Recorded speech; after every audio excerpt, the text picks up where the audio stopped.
and welcome back to Asian Pulse. I'm your host, Shivani Naiker, and thank you for tuning into Asian Pulse Television. We are in extreme hot weather, and we have never seen this type of temperature in June. Last time, our weather office recorded that our extreme weather was in 1941. So stay hydrated, stay indoors, have your air conditioning running, and keep your fan on if it gets too muggy in your home. Do not leave your windows open because in BC, this year alone, we have recorded 8 children falling from the open windows, and out of the 8, 2 have died. Keep your children safe.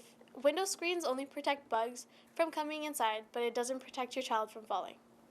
Our heartfelt condolences of the Aboriginal community in Saskatchewan who lost their children and their unmarked bodies that were discovered in the residential school grounds. This is an ugly face of Canadian history, which is surfacing up now and as we immigrants are aware of. So please join the Aboriginal people's march or rallies to show your support. Watch the Camilla Singh Show for an exclusive interview with Alina Anderson Edler to know the history about the First Nation people. It is on Sunday at 5:30 p.m. and Monday at 10 a.m. on Shaw and also on YouTube. I'll be right back from these words from our sponsors.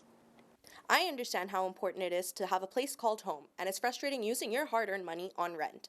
Vic Prasad can make you a homeowner. Get pre-approved services provided to first-time buyers and new immigrants. You can qualify for mortgage even if you have bad credit. Call Vic Prasad now on 604-306-6647. Vic Prasad is associated with Craft Mortgages Canada Incorporated. Buying or selling a house is a difficult process. Get Brent Prakash from Saba Realty Limited to find you your dream home, whether it's your first house, upgrading, or investment property. Always at your service with a fast, friendly, and honest opinion. Brent Prakash will guide you through the entire process. Get in touch with him today for a free, no-obligation consultation at 778-840-5866. I understand how important it is to have a place called home, and it's frustrating using your hard-earned money on rent.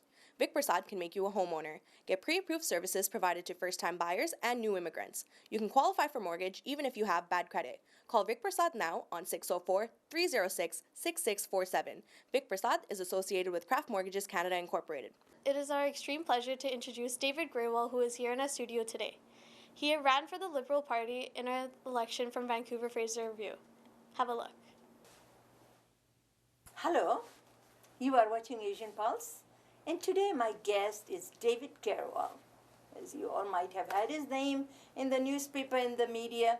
He ran in the last election as a Liberal candidate in Vancouver Fraser Review. And when I read about him, I was very impressed. Young rising star, young person. And I thought one day I'm going to invite him to introduce him to you and ask him what his vision is and who David Greywell is, and those people that might not know him. Now you'll get to know him. Welcome, David. Thank you very much, Camilla. It's a real honor to be here, and thank you very much for those kind words. Just introduce yourself. Let people know who you are. So, Yeah. young person. Yeah. Yeah. Well, that's nice. Thank you so much. I was born and raised in Vancouver, but my family roots go right back to 1934. My grandfather immigrated at the age of 14, and my father came in 1961. I've spent most of my life in Vancouver, with the exception of 4 years when I went to Saskatchewan, where I studied engineering and business. Okay. Coming back to Vancouver after that, I was gainfully employed in the energy industry. In 2003, I started my own energy brokerage firm and co-founded that company, which I have today, and that's what keeps me busy most of the time.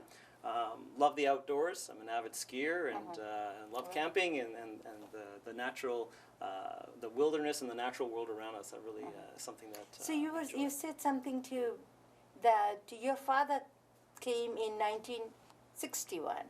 So I mean, like a generation, just looks like third generation. Your grandfather came, your dad came, and you were born raised in here, right? So what was it like for your dad? But maybe he went through schooling in here and he just fit in, or what was experience for your dad that time?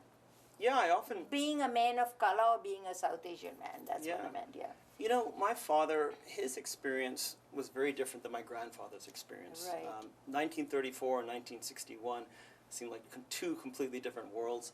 My father, when he arrived, we had made a lot of progress from the 1930s, of course, and the 40s, when it came to prejudices and whatnot, and there was a different spirit in the air in the 1960s, which was a lot more about welcoming people, being more inclusive, just a different way of thinking. And so for my father, his experiences in Canada were very good. He said at that time, people were just very nice to him, and he was very thankful for Canada, for allowing him to come here and live out his dreams. So his experiences were very good, he said. But one thing he did mention to me in growing up was you may have to work much harder than your counterparts in order to achieve that success. So that was ingrained in me very early on. So those were kind of the words of my father and his advice. And he's passed on now, but it still resonates with me to this day. Yeah. Wow. So you have your own business now. What motivated you to run for the Liberal Party? What do you see in Liberal Party that you want to be part of that team in Ottawa? Yeah, well, what was the BC Liberals that I ran with? It was a provincial party. It really espoused the same values that I have and the same principles. I'm very proud of many of the accomplishments of the BC Liberals over the last several decades. It was about bold, ambitious plans for the province, real visionary type of an approach. And when you take a look at a lot of the large infrastructure programs that we've seen in this province, a lot of it can be attributed to those bold and ambitious cathedral type of thinking that really drew me to the BC Liberal Party. And it wasn't always perfect. I think there was missteps along the way, and I think that part of it is admitting when you have those missteps, and but be proud of the accomplishments that we did have as a party, and so I'm continuing to stay involved, and we'll continue to push for the values and principles that I believe in. Okay, and I think your family must be liberal at some point in time, or even now they vote for Liberals and all that. There's a leadership for the Liberal Party is going on in Victoria. Would you throw your name in there? I think for me at this point in time, it's I'd like to be involved in helping the party reshape its policies and rebuild for the next election, and really working hard to ensure that we have the right leader at the helm. I think that someone like Kevin Falcon, who has put his name forward, is certainly a candidate that I can get behind, who's a real builder. He was a transportation minister in this province, Minister of Finance for a short period of time, but who has that type of big, bold, visionary thinking.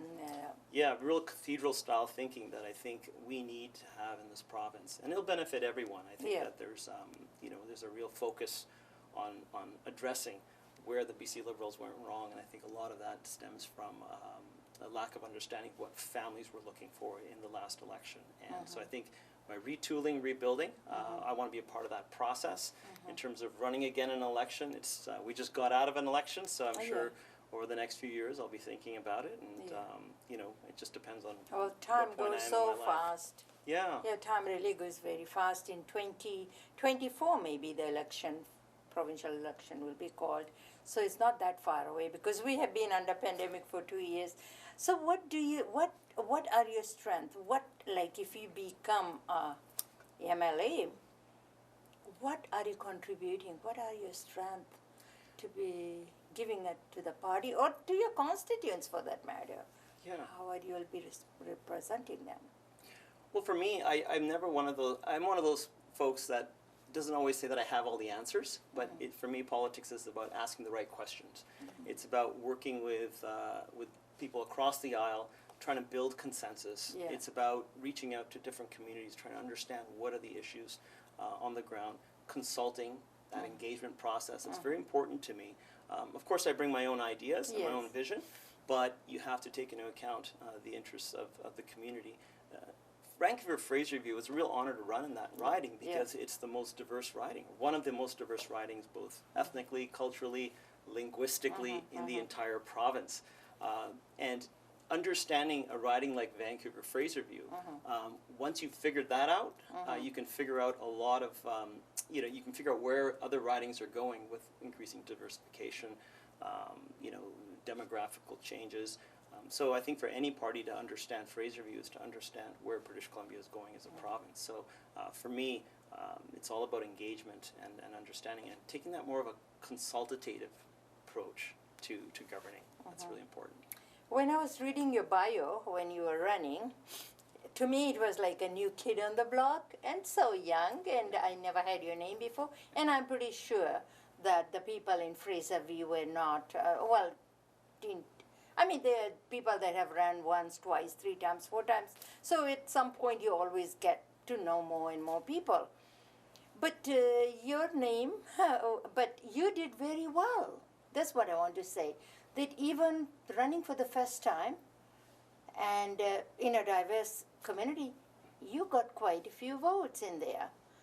And so how are you going to change your strategy if you do decide to run next time? And I urge you to run because you are vibrant, young, you have a voice, is very well spoken, you have a business background, the people that are struggling with the business now under the pandemic. How do we rebuild British Columbia? Yeah, no, I appreciate that, and my commitment to the people of British Columbia is still there. And just because I didn't win doesn't mean you walk away. Yes. The reasons that you wanted to run in the first place still remain. And Yes. There's a lot of work to be done. For the folks in Vancouver Fraserview, what we did do is we tried to reach out to as many people as we could. On my campaign, we had federal Conservatives, federal Liberals, we had provincial and former provincial NDP folks, all working on my campaign. And I think one of the things that I'm very proud of is running a campaign of folks from different political, different political parties, all joining in and looking in the same direction. And I think if we can do more of that in politics, we can get a lot of things accomplished. And I will continue to work in that respect. Getting people of all different backgrounds, all different political views.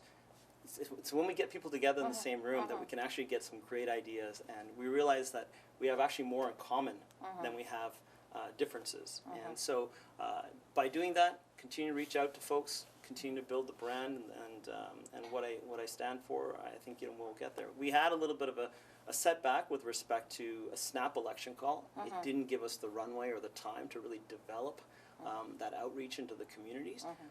But hopefully, in the future, we don't have these snap election calls. We stick to fixed date elections, Yes. which allows the people to really know their candidates and ask the right questions, be able to engage with them. I think that's so important in a democracy. And have town hall meetings and things like that, trying to get the community together. So we are still in the pandemic, and you are a businessman in here. And so talk a little bit about what has this pandemic done to the businesses in Vancouver, because you represent British Columbia, Vancouver. Is there any chance once we open up that life or the businesses be able to get back on the feet and be able to maintain wherever they left off, or they will have to have a lot of rebuilding to get where you were or other businesses? Because how do you protect that? What do you see? Yeah, I think if we have the right policies and we put forward a good restart plan that takes into account and takes into consideration the hardships that many small businesses have endured, then we have the opportunity to really build back better, as we call it. There are many industries and businesses that have done extremely well during the pandemic, and some of them are grocery outlets and other businesses. But restaurants and other small businesses where there's a lot of engagement with the public, which were susceptible to many of the protocols for COVID, they've suffered, and we've had a lot of businesses that have gone under. It's going to be very difficult to bring those businesses back, but I think what we can do is lay out a clear plan as to where we're going to go and give businesses some certainty, and I think that's part of it. But putting forward good policies that take into account the sacrifices and the hardships that small business owners go through every single day, I think that's a good start. But we have no plan at this point that really shows that there's that the restart plan is going to benefit those specific businesses.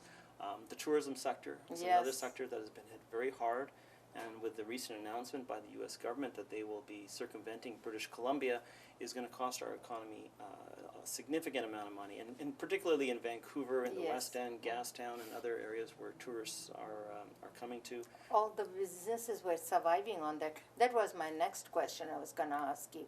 They bring billions of dollars to the economy in here, and there is no ferry, no cruise ships and all that coming, and that will be a huge impact for all the small businesses that are on Pender Street and downtown Vancouver and things like that, restaurants, gift shops and things like that. Yeah, I'm the vice chair for the West End Business Improvement Association. Okay. And so we discuss this every month. It's been something that is very challenging. A lot of the hotels in the West End that rely on those cruise ships, they're currently at an occupancy rate of under 15%. With a restart, imminent. But the lack of cruise ships coming into Vancouver, I don't know what the plan is going to be for their survival going forward. And the West End benefits significantly from the cruise ship industry. So this is something that is very serious. It's something that I think we need to see some strong leadership. And it doesn't matter whether it's NDP or the BC Liberals are in power. It's survival. This is for the people of British Columbia and for particularly our downtown core and the small businesses that really are just keeps getting the hits. Once it's COVID, then it's cruise ships, and so what is next? And I think that we live in very uncertain times, but this is also in the midst of a crisis when you see true leaders are born, and we need to see some of that leadership. If you are elected as a MLA for that area for Fraserview and Vancouver Fraserview, what would you have done different? I mean, we are softly opening up, right? Right. But like I say, $1 billion, 2.5 billion, I think the tourism brings to the treasury of BC. And how would you have done anything different? What would you have, I mean, as a businessman too, how would you have created a plan that to support the businesses that are struggling or they might close because people are not going to come back, and we don't have people. Local people are not going to go and stay in the hotels, right? We need foreigners to come here and spend the money and stay in the hotels and restaurants, etc., etc. Yeah, well, I think for starters, the provincial government was withholding much of the funds that were supposed to be allocated to small businesses.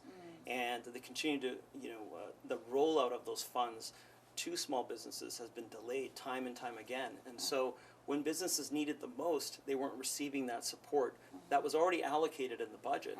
And so, and much of those monies came from the federal government as well. So there was a little bit, in my opinion, the ball was dropped with respect to businesses urgently needing that money, and the money still hasn't been, given to the small businesses in an expeditious manner.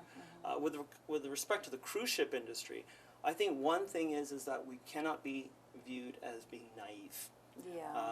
When the American senators and senators and congressmen indicated that this is something they were going to do, I think it was very irresponsible of us to assume that this would not become a permanent policy. Now, with this potentially becoming permanent, this could have drastic and dramatically negative effects on our economy in the longer term. So those cruise ships that bypass Vancouver is going to be something that will be out of Victoria, as for a matter of fact, as well. Yeah, and it could be permanent. And so, the American government indicated that this was something that they were going to look seriously at. I think the province was caught off guard and flat-footed, and was naive for that matter. And I think that now we're going to have to backpedal and try to figure out a solution. There was a solution earlier on where the Americans were saying they would just simply dock at the port, not have any passengers come ashore. I think that was a grave mistake and an error in judgment in assuming that somehow this business would continue into the future, and now could be something that's permanent. And this will affect the taxi industry, hotels, restaurants, the list goes on and on. So it will be something that will permeate into much of the downtown economy and eventually throughout the region. There's another industry. What is your take on opening the borders? Because there's no skiing. Americans come, and Americans also. How many Americans visit BC or every day? And they bring money here too, and they go skiing or keep the money here, or spend the money in here because BC is so beautiful. Do you feel that it's about time? I mean, when we are talking about that, we may be phase 2 right now, and phase 3, July 1st. Do you highly believe that we should be opening the borders for the Americans to come in and spend their money here? Well, I always like to see Americans spend their money in British Columbia. It benefits our economy tremendously, and particularly our small communities where skiing. I'm an avid skier myself, so I completely understand. But I think that for me, the two most important roles of government, first being it's important for a government to protect the rights and freedoms of its citizens. That to me is its foremost role. But number 2 would be to ensure the health and safety of British Columbians is intact. So I would defer to our health experts on that and rely on their expertise. I don't want it to become something that becomes political in nature. It shouldn't be. It's your health. It's your family's health. It's all your viewers' health at risk. So whenever the health officials believe that it's timing is right, it's safe to do so, I would go with and defer to their judgment on that. Politicians should be making that decision. But if we can create protocols, smart politician. That's right. But if we can create certain protocols where anybody that does come over, we're 100% sure that they don't have COVID. Perhaps there could be some kind of a system in place so that we can allow tourists to come over the border so long as they are healthy and don't have COVID or any symptoms of COVID.